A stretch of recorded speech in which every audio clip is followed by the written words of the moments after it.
contratos para a sua realidade. Eu sou a Júlia. E eu sou a Ingrid. Sejam bem-vindos à nossa edição especial, uma edição que vai trazer dois institutos do direito civil que afetam a vida de milhões de brasileiros: os contratos preliminares e as arras. Ao longo dessa edição, vamos apresentar casos concretos que chegaram ao Superior Tribunal de Justiça, situações concretas de como esses institutos funcionam e o que acontece quando as coisas dão errado. Julgados reais, duas apresentadoras e muita informação útil. Então fiquem com a gente, o direito está mais perto de você do que você imagina.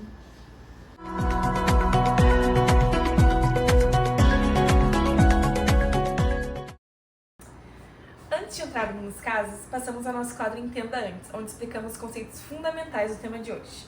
Iremos começar com o contrato preliminar. Ingrid, o que exatamente é esse instituto? O contrato preliminar é previsto nos artigos 462 a 466 do Código Civil. Ele é celebrado antes do contrato definitivo. O seu objetivo é criar um vínculo jurídico entre as partes, obrigando-as a firmar o contrato principal, ou seja, ele é uma promessa com força de lei. E quais são os requisitos para que esse contrato seja válido? O artigo 462 do Código Civil exige que o contrato preliminar detenha todos os requisitos essenciais para o contrato definitivo, menos a forma. Ou seja, é necessário objeto determinado ou determinável, as partes identificadas e condições claras. Não precisa, por exemplo, de escritura pública. O exemplo mais claro disso é no mercado imobiliário, onde as partes determinam a compra e venda, mas a transferência do imóvel vem depois. E o que acontece se uma das partes simplesmente se recusar a assinar o contrato definitivo? Aí entram nos mecanismos mais poderosos do direito contratual, o artigo 464 do Código Civil, que prevê que, se uma das partes que se comprometeu a celebrar o contrato se recusar, a outra pode pedir que o juiz supra essa vontade, ou seja, o juiz assina pelo vendedor. A sentença judicial substitui a declaração de vontade do inadimplente.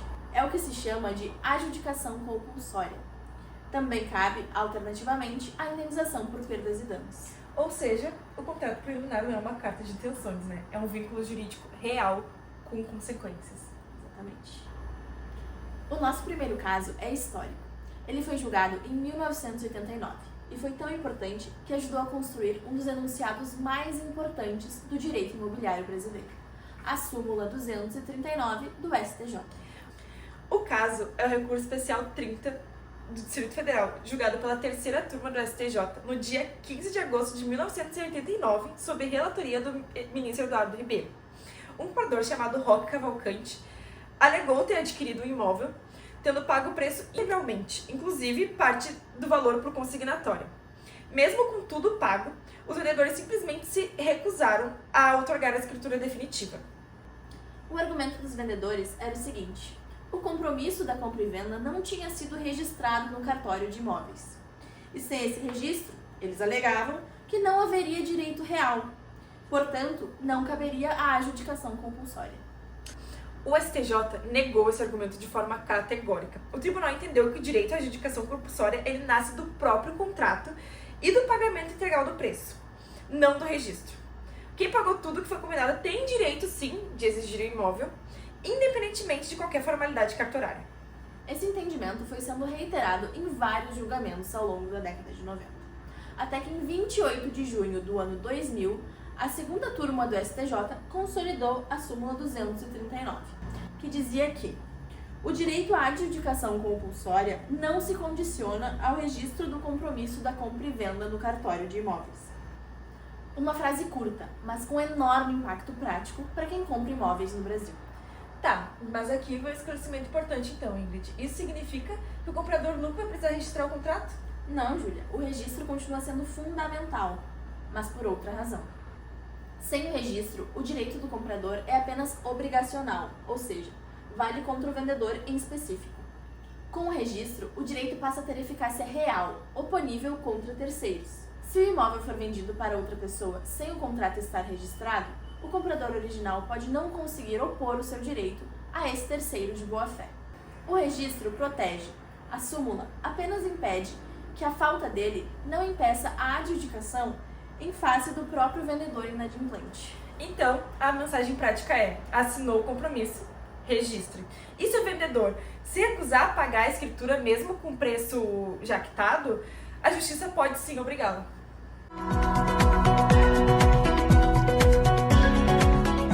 Agora, nós chegamos ao segundo instituto da nossa edição, as arras, também chamados de sinal. Júlia, esse é um conceito que todo mundo já ouviu falar, mas ninguém entende de verdade, né? Exatamente. As arras elas estão previstas no artigo 417 ao 420 do Código Civil e são uma quantia ou até um bem móvel, entregue por uma das partes à outra no momento da celebração do contrato. A função é dupla: confirmar a seriedade, do negócio e servir como uma indenização pré-fixada em caso de descumprimento. E quais são os tipos de arras que o Código Civil prevê? O primeiro tipo são as arras confirmatórias, que são, a regra geral. Elas confirmam o negócio e tornam o contrato irretratável. Se o contrato ele for cumprido normalmente, o valor ele é devolvido e abatido no preço final. Mas se houver inadimplência, quem deu o sinal e descumpriu, perde o valor, e quem recebeu o sinal e descumpriu, devolve em dobro. E o segundo tipo, as arras penitenciais, como funcionam? As arras penitenciais elas estão nos artigos 420 e funcionam de uma forma diferente. Elas prevêem expressamente o direito de arrependimento. Qualquer uma das partes elas podem desistir do negócio, pagando esse preço de saída. Quem deu as arras e desistiu, perde. E quem recebeu e desistiu, paga em dobro. A diferença crucial disso é que nas arras penitenciais não cabe indenização adicional por perdas e danos. O valor das arras ele cobre tudo. Mas atenção, essa previsão de arrependimento ela precisa estar expressa no contrato. Sem essa cláusula, a gente se presume que automaticamente as arras são sim confirmatórias e não penitenciais. Ou seja, a natureza das arras precisa estar expressamente clara no contrato. Caso isso não aconteça, a lei presume que elas sejam confirmatórias. Exatamente. O nosso segundo caso é um dos mais citados na doutrina quando o assunto é arras. Trata-se do recurso especial 1.669.002 do Rio de Janeiro, julgada pela terceira turma do STJ em 21 de setembro de 2017, sob relatoria da ministra Nancy Endrighi. Vamos aos fatos do caso. O imóvel foi comprado pelo valor de R$90 mil. Os compradores pagaram R$48 mil como sinal, o que representa 50% do valor negociado. Posteriormente, o contrato foi rescindido, por culpa exclusiva dos próprios compradores, que não cumpriram com as suas obrigações. Inconformados com a perda do sinal, os compradores foram até a justiça, O argumento deles era que reter 50% do valor total do imóvel seria enriquecimento sem causa. Pediram, pelo menos, a redução equitativa do valor retido, com base no artigo 413 do Código Civil, o que trata de redução da cláusula penal quando excessiva. E o que decidiu a ministra Nancy Endrighi? Ela foi precisa, Ela distinguiu duas situações, o arrependimento e a inadimplência. Não houve arrependimento nesse caso. Houve descumprimento contratual, que é bem diferente. E os artigos 417 ao 420 do Código Civil, eles são claros. A função indenizatória das arras, se faz presente justamente quando ocorre a inexecução do contrato.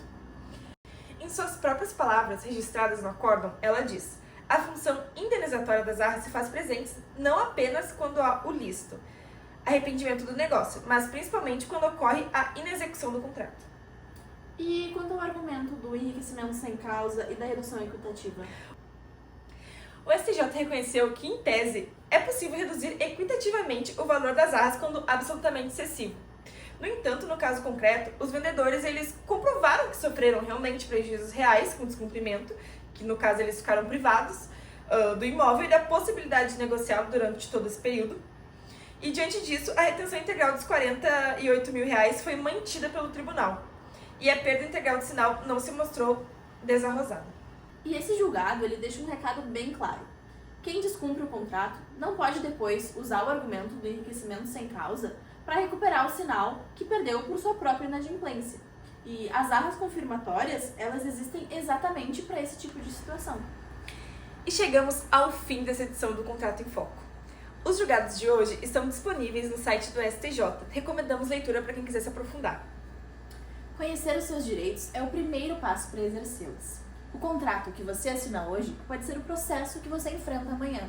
Então leiam com atenção e sempre consultem um advogado. Eu sou a Júlia E eu sou a Ingrid. e chegamos ao fim dessa edição.